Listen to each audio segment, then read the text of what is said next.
apa wa ma kana alaikum sultan, maka kan itu ma ana bimusrikhikum wa ma antum bimusrikhi, pada hari ini kamu tak boleh selamatkan saya pun tak boleh tolong tuan-tuan. Sekarang kita sama-sama terima azab dalam neraka Allah Taala, sama-sama kita akan menerima azab daripada Allah Subhanahu wa taala, kata syaitan. Di saat itu sedang menanti malaikat Malik Zabaniyah, 19 orang malaikat sedang menanti di pintu neraka untuk sambut kedatangan ahli neraka, yang mana kata Nabi SAW, mata mereka buta, telinga mereka pekak, di tangan mereka ada rantai, yang mana satu mata rantainya panjang 70 dira'an, 70 hasta, untuk ikat ahli neraka. Sampai mereka depan pintu neraka, dipasangkan garis tangan mereka, diletakkan ke dagu, dililit seluruh tubuh badan mereka dengan rantai, dan di hujung rantai dimasukkan dalam mulut, dikeluarkan daripada punggung, maka mereka diseret oleh para malaikat untuk masuk ke dalam neraka Allah Ta'ala, dilemparkan ke dalam neraka, yang mana Nabi beritahu kedalaman neraka Jahannam, kalau dilempar sesuatu benda 70 tahun yang lalu, maka baru hari ini selepas 70 tahun baru sampai ke dasarnya.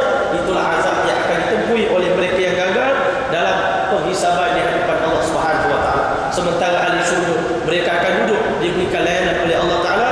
Nabi beritahu orang yang banyak berpuasa di dunia akan ada sarapan pagi untuk mereka sebelum masuk ke dalam syurga. Mereka akan berjalan menuju ke Telaga Al-Kausar, maka di sana nanti masya-Allah Nabi beritahu, aku akan menanti kamu di Telaga Al-Kausar, aku akan kenal kamu semua masya-Allah. Nabi beritahu, innakum sata'tuna yaumal qiyamah, kalian umat aku akan datang bertemu dengan aku nanti di Al-Kausar, ghurral muhajjalin, anggota tubuh kita ini akan berseri bercahaya sebagaimana tompok-tompok putih yang ada pada kuda yang berwarna hitam.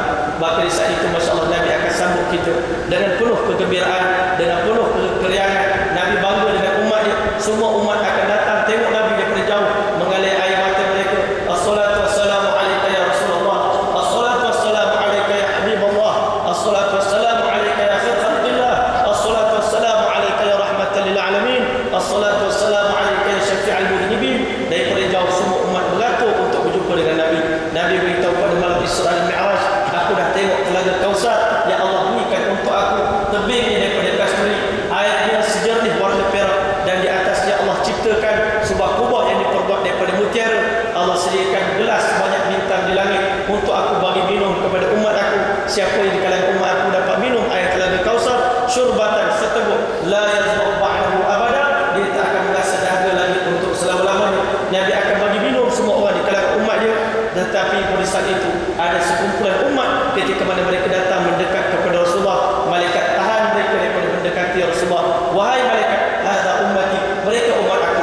Tetapi di saat itu malaikat kata, wahai Muhammad, kami tahan mereka daripada datang dekat kamu, daripada berjumpa dengan kamu, daripada peluk kamu, daripada bagi minum air Telaga Kausar daripada tangan kamu, kerana betapa besarnya dosa yang mereka buat. Apa dosa yang mereka buat? Malaikat beritahu, fa innaka la tadri ma ahdathu ba'daka, selepas kamu wafat, kamu tak tahu berapa banyak pembaharuan, perubahan yang telah buat terhadap sunnah kamu, terhadap agama kamu sewaktu mereka hidup di dunia. Maka pada hari ini Nabi begitu sedih dengan mereka. Nabi halau mereka begitu jauh. Ulama kata setelah Nabi halau, tak akan ada lagi jalan keselamatan untuk mereka. Golongan ini pun dicampak oleh Allah ke dalam neraka Allah Subhanahu wa taala.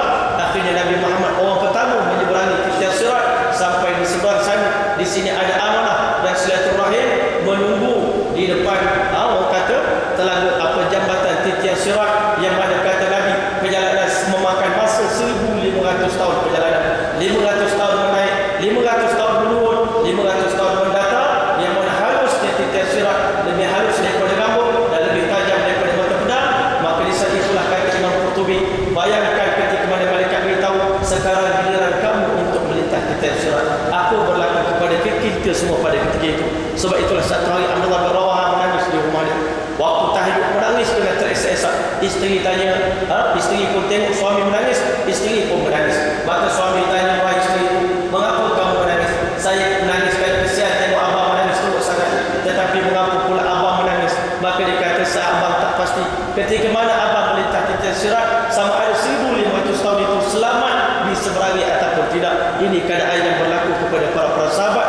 1500 tahun perjalanan, Nabi beritahu sebagai umat aku melintas tiang sirat sepatah kilat. Ada orang umat aku akan meluncur di atas tiang sirat sepatah burung yang meluncur di atas angkasa, dan sebagai umat aku akan berlari sepatah kuda yang pantas di atas tiang sirat. Ada umat aku akan berjalan kaki di atas tiang sirat. Ada umat aku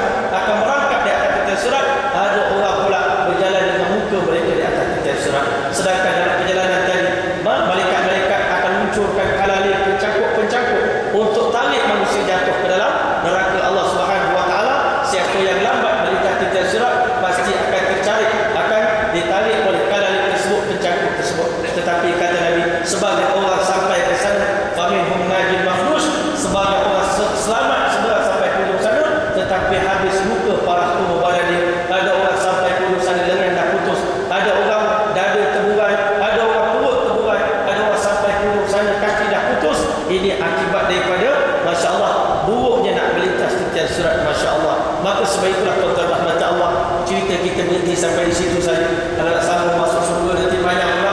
Jadi kan itu tuan-tuan rahmat Allah, hari ini ketika mana kita sedang menikmati kehidupan ini, kita dapat tahu berbilion-bilion manusia sedang merayu kepada Allah untuk kembali ke dunia, sebab mereka dah nampak apa yang mereka tak nampak sebelum ini. Sebab itu kata Sayyidina Ali, an-nas kulluhum niyamun fa idza matu intabahu. Semua manusia selagi mereka masih hidup, mereka dalam ketiduran, tak sedar tentang apa yang akan mereka hadapi di hari kiamat.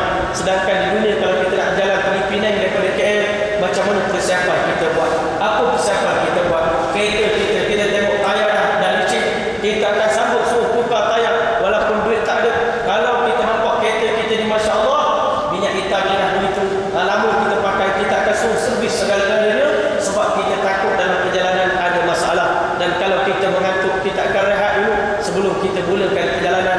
Dalam urusan dunia kita tahu nak buat persiapan, tetapi perjalanan mengambil masa hampir 90,000 tahun kita akan berjalan di padang mahsyar. Tetapi sampai hari ini kadang-kadang sebahagian kita tak buat apa-apa lagi persiapan untuk kembali ke alam akhirat. Sebab itu Nabi beritahu al-Qais, orang bijak di kalangan umat aku, man dana nafsah, selalu muhasabah diri. Aku nak balik berjumpa dengan Allah bila-bila masa saja, dan setelah aku balik aku tak akan dapat berpatah balik ke dunia, dan apa bekalan yang aku bawa itulah aku akan teruskan. Baik buruk kita terpaksa teruskan perjalanan kita, sama ada kita terpaksa nanti di hari kiamat ada sebahagian orang nak minta tumpang nur sahabat dia. Allah SWT dalam Quran, yauma yaqul munafiquna wal munafiqat, hari yang mana orang laki-laki munafik dan wanita munafiqah beritahu kepada orang beriman, unzuruna naqtabis min nurikum, tunggu sekejap, jangan jalan cepat-cepat sangat, kami pun nak tumpang nur kamu semua juga. Maka waktu itu orang beriman jawab, irji'u wara'akum faltamisu nura, nak dapat nur kena balik ke dunia, tak boleh tumpang-tumpang dekat akhirat. Dekat akhirat tak ada tumpang-tumpang. Sebab itulah tuan-tuan rahmat Allah, nanti ketika mana Allah Subhanahu wa taala nanti bagi ahli neraka, setelah setan beritahu kalau kita semua akan masuk neraka, waktu itulah orang kafir, orang yang banyak menzalimi diri mereka akan gigit jari mereka, kata Rasulullah, menyesal kerana mereka tak buat apa-apa persiapan, mereka akan makan jari mereka sampai ke siku kerana menyesal akibat daripada kesilapan mereka. Sebab itu orang cerdik selalu muhasabah diri, wa amila lima ba'dal maut, banyak buat persiapan untuk menghadapi kematian, kehidupan selepas mati. Wal ajiz, orang yang lemah, kata Nabi, orang yang mana mengikut hawa nafsu, manittaba hawa nafsu hawa, orang ikut hawa nafsu dia, wa tamanna 'ala Allahil amani, dia bercita-cita berangan-angan nak masuk syurga, tak payah buat amalan, selamat dalam kubur, tak payah buat apa-apa amalan, nanti di padang mahsyar okey, tak payah buat apa-apa persiapan, nanti kita sirat okey, tak payah buat apa-apa boleh masuk syurga. Ini orang bodoh, kata Nabi sallallahu alaihi wasallam. Orang cerdik, dia tahu perjalanan jauh, dia akan buat persiapan, dan Allah beritahu, ya ayyuhallazina amanu qu anfusakum wa ahlikum nara, wahai orang beriman, jagalah diri kamu dan keluarga kamu daripada api neraka. Sekarang siapa di kalangan kita hari ini kalau mati hari ini kita confirm saya dan anak isteri saya ahli syurga semua? Ada di kalangan kita yang boleh confirm begitu? Kalau tak confirm, apa yang kita nak buat? Apa persiapan yang patut kita buat supaya nanti kita termasuk di kalangan ketua keluarga yang sebelum mati boleh bawa anak cucu kita semua dapat memasuki syurga Allah Subhanahu wa taala. Jadi memandangkan masya-Allah, masa pun dah agak lewat, tetapi cerita tentang hari kiamat adalah cerita sangat penting untuk kita cerita, kerana kiamat akan berlaku ke atas kita semua, sama ada kita sedar atau tidak, bersedia atau tidak, perkara ini tetap akan berlaku. Dan Nabi dah beri peringatan kepada kita, dunia ni banyak mana pun kita usaha, bila dah hancur, tak ada apa-apa nilai. Kita bangun bangunan tinggi-tinggi pencakar langit, bila datang kiamat apa pun tak ada nilai. Tetapi orang cerdik, dia akan bangunkan rumah-rumah yang besar di dalam syurga Allah SWT, istana-istana yang mewah. Mudah-mudahan Allah SWT selamatkan kita semua, amin summa amin, dalam perjalanan kita menuju ke alam akhirat.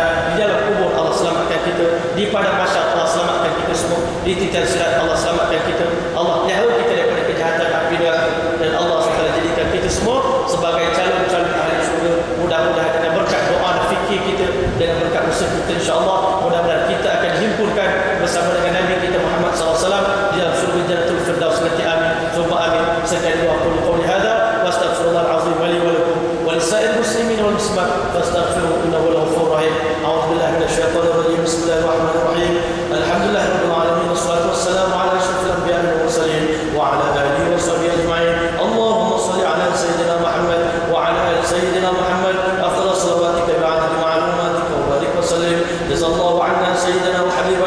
saudara